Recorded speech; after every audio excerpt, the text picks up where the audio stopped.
যে ক্ষতিগ্রস্ত দোকানগুলো আমরা একটু দেখানোর চেষ্টা করতেছি। সোয়ানীবাজার মেন সড়কের উপরে যে দোকানগুলো ক্ষতিগ্রস্ত হয়েছে আমরা এখন জানার চেষ্টা করবো আসলে বাস্তব কি হয়েছিল। আমরা আপনাদেরকে দেখাচ্ছি যে সোয়ানীবাজারে যে দোকানগুলো পড়ে ছাই হয়ে গেল, আপনারা দেখতে পাচ্ছেন দোকানের চিত্র। আমরা এখন একটু কথা বলার চেষ্টা করবো। যিনি আমার সামনে দাঁড়িয়ে আছে উনি সেই দোকানদার যার আসলে অনেকগুলা মালামাল পুড়ে ছাই হয়ে গেছে। আপনার নামটা একটু বলেন। শহীদ আহমেদ। সৈয়দ আহমেদ, আপনার কি দোকান ছিল, কি হয়েছিল বলেন? হোটেল, খাবার হোটেল। হ্যাঁ, নাম কি ছিল? নাম ছিল শহীদ আহমেদ বিরিয়ানি হাউস। হ্যাঁ, কি মানে আপনার এই যে হোটেলে মানে কোত্থেকে আগুনটা লেগেছিল একটু বলেন? এটা ওই গ্যাসের চুলার থেকে। আপনার গ্যাসের চুলার থেকে? যে মানে গ্যাসের চুলা থেকে গ্যাস কি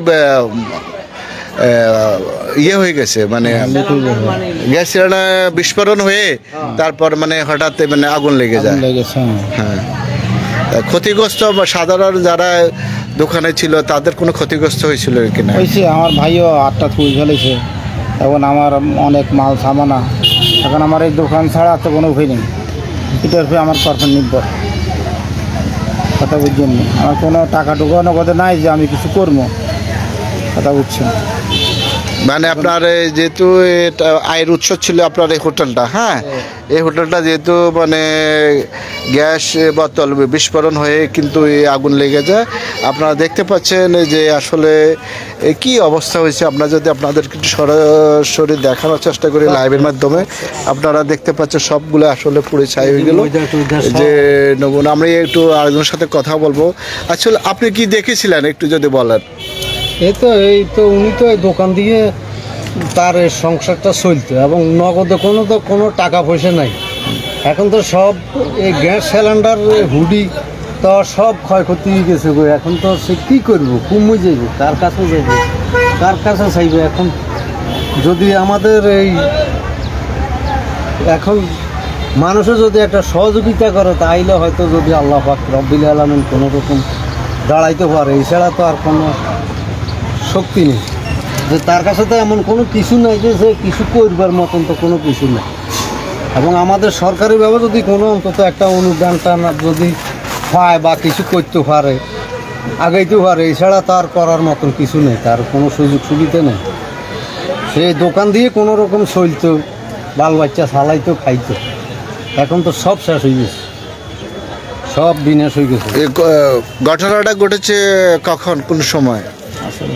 এই কালকে আসরুন নামাজের আগে তো হয়েছে।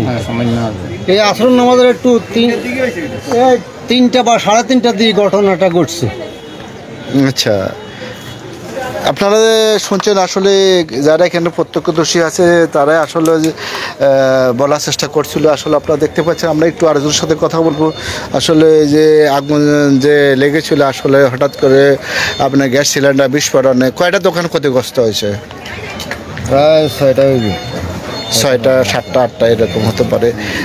যেমন মানে ওই মানে সাধারণ মানুষের ক্ষয়ক্ষতি কেমন হয়েছিল? সাধারণ মানুষ এরকম সাধারণ মানুষ কীরকম ক্ষতিগ্রস্ত, মানে মানে সাধারণ মানুষ বলতে আমি এটা বুঝাচ্ছি মানে অনেকে অ্যাক্সিডেন্ট বা আগুন লেগেছিল, কোনো কারো ঠ্যাং অ্যাক্সিডেন্ট হয়েছে, এই ধরনের অ্যাক্সিডেন্ট। আমার সামনে যিনি দাঁড়িয়ে আছে সে আসলে একজন হোটেল ব্যবসায়ী ছিল। আসলে এখন কথা হলো যে আসলে তার আয়ের রুটি রোজগার ছিল এই হোটেলটা, কিন্তু দুঃখজনক হলো সত্য। আসলে আপনারা দেখতে পাচ্ছেন এখানে কয়টা দোকান, আমার সামনে যে শাটারগুলো, এখানে 2টা দোকান, এটা দুটোটা কি হোটেল ছিল? একটা হোটেল ছিল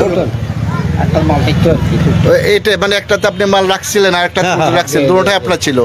কত টাকার আপনার এখানে ক্ষতিগ্রস্ত হয়েছে? কত টাকার মালামাল ছিল? প্রায় মনে করেন 5-এর উপরে হবে, মানে 5 লক্ষ টাকার মালামাল ক্ষতিগ্রস্ত হয়েছেন আপনি। এখন আপনি এই বিষয়ে বেগমগঞ্জ ইউনো মহোদয় যেহেতু দায়িত্ব আছেন, সেক্ষেত্রে আপনি ইউনো মহোদয়ের কাছে আপনি কী চান সেটা বলেন। আমি তার কাছে কিছু সহযোগিতা চাই, আমার কোনো উপায় নেই। আমি যেটা গড়িলামও আমার কাছে সে কোনো ব্যবস্থা নেই, কোনো রকম করি মানে এই দোকানটা করি খাই।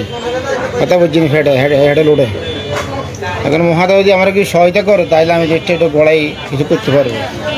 আপনারা দেখছেন আসলে অত্যন্ত দুঃখজনক বিষয়। আপনারা দেখার চেষ্টা করছিলাম যে আসলে খুবই ক্লান্তিলগ্ন যে ওই যে সাউন্ড এই যে একজন হোটেলে ব্যবসায়ী আসলে গ্যাস সিলিন্ডার বিস্ফোরণে আসলে সর্বশান্ত হয়ে গেল। এ বিষয়ে প্রশাসনের সুদৃষ্টি কামনা করছে দ্রুত যাতে ব্যায়ামগঞ্জ ইউনিয়ন মহোদয় যদি আর্থিক সহযোগিতা করে তাহলে অন্তত তারা তাদের জীবিকা নির্বাহ করতে পারবে, নতুন করে তারা কর্মসংস্থান শুরু করতে পারবে। এই কারণে এই ব্যায়ামগঞ্জ ইউনিয়ন মহোদয় সুদৃষ্টি কামনা করছেন ভুক্তভোগী পরিবার। এবং আসলে এভাবে অনেকেই কিন্তু আসলে এখানে সর্বশান্ত, যেটা আসলে বলা বাহুল্য, কি আর বলবো, সবাই এখানে খুব ক্ষতিগ্রস্ত হয়েছে। এই ছিল আমার কাছে সর্বশেষ।